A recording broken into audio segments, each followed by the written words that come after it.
All right, so we are going to go over exponent expressions.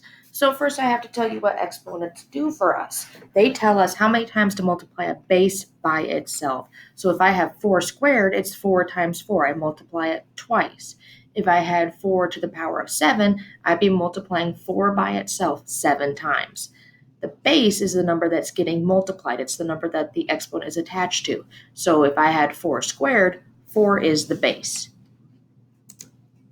So I'm going to tell you what the power of 1 is. So the power of 1 is when you take anything to the first power, and that's equal to itself. Doesn't matter what it is. So if I have 23 to the first power, it's just 23. Anything to the first power is equal to the base.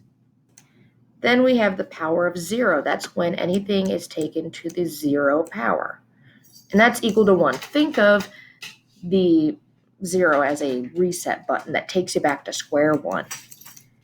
Anything taken to the power of 0 is going to turn into a 1. Doesn't matter if it's a variable, a number, doesn't matter how big or small it is, it's going to always turn into a 1. Then we have x to a negative power, and that takes 2 steps. You're going to create a fraction. So let me do an example. So if I have x to the negative 11 power, first step is you make a fraction by putting a 1 on top and your base on the bottom.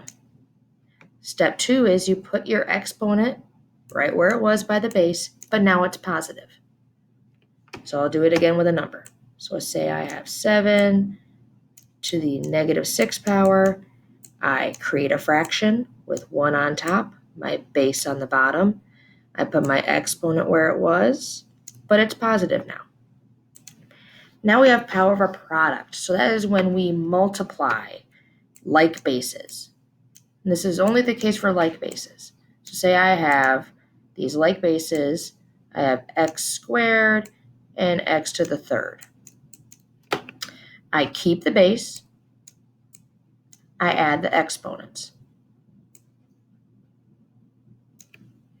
Same thing if it was a number. So say I have 11 as my base, and I have 7 and 6. I keep my base. I add my exponents.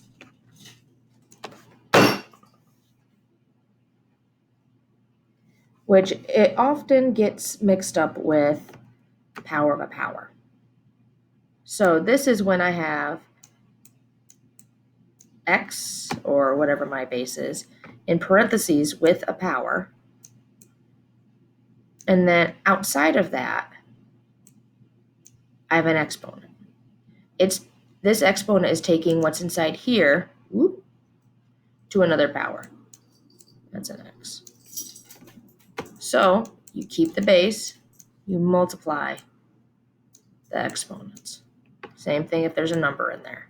So say I have 11, and it's taken to the 7th power, and that's squared. I keep the base, multiply the exponents. Last, we have power of a quotient. That is when we have division happening. And I know division used to look like this for you guys. That's not the division symbol anymore. We just make a fraction now. So we have x and x. I have x 10, x to the fourth. Now I keep the base, and I tell people this kind of reminds you that we are subtracting because it looks like a big minus. 10 minus 4. 6. Same thing if I had numbers in there. So say I had 7 to the 11th power, 7 to the 9th power. I keep the base. I subtract the exponents. And that's how we do all of this.